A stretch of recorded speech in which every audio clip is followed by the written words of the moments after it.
Ayan mga boss, dito po yung sunog sa likod po ng Good Morning Supermarket. Ayan no. Kita nyo po yung Good Morning Supermarket na yan. Ayan, at tabi naman po ng building na yan yung Pandi Manila. Ayan po mga boss oh. Ano daw po yan, nagluluto raw po, natulugan. Ayan, grabe po ang usok oh.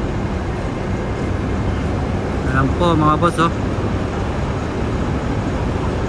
Ayan nyo po mga boss, ang dami na po mga tao dyan oh. Ayan, di po makadaan. Ayan, may medic na rin po, tsaka mga bombero.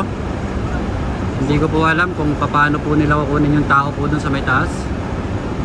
Hindi po yan nakalabas. Ayan no.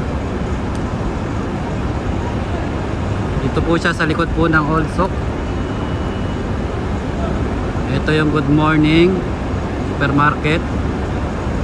Sa likod po niya dito may Pandi Manila. Ayan, pag lumabas po kayo doon sa may Casa Kusina, sa may harapan po ng Allsock, ayan, dito na po siya sa likod. Dito po kasi ako nag-aabang po ng service po namin. Ayan po. Yo mga boss, meron po sunog po dito. Ayan oh. Kita nyo po si Kuya oh.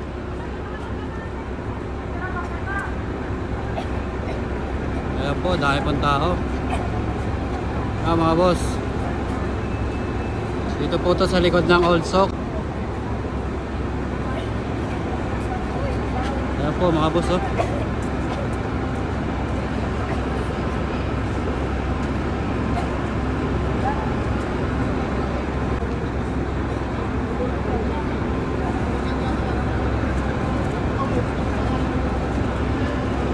Ayan mga boss oh, dahil pong tao ngayon oh.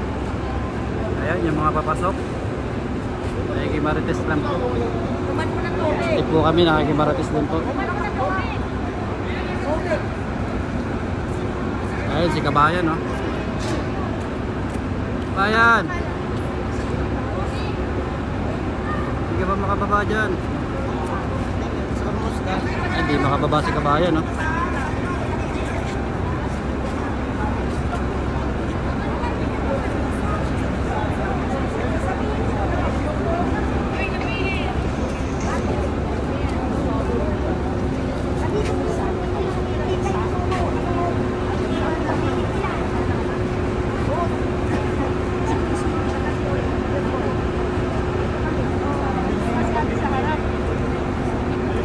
Yatang gasol.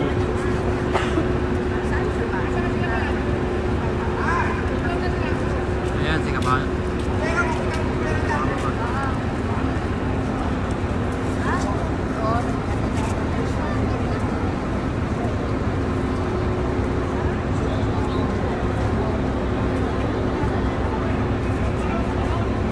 Sa loob po niyang building po niya mga kabayan.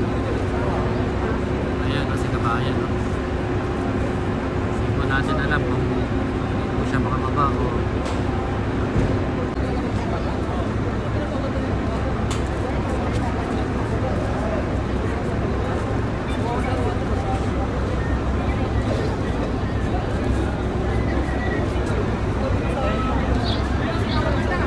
po mga boss, papasok na po ako kanya. Nadaanan ko lang po dito.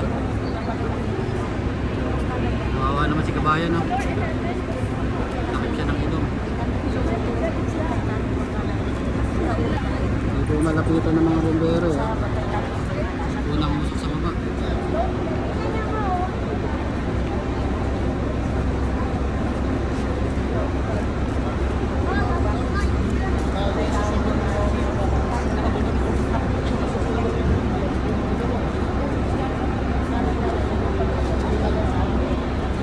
Ito po siya sa may Pandi Manila. Tabi po niya ng yung building po niya. Ayan po yung ayan po yung Pandi Manila. Sa likod po ito ng Allsock. Ito naman po yung labasan. Galing po kayo ng Casa Kusina. Ayan o.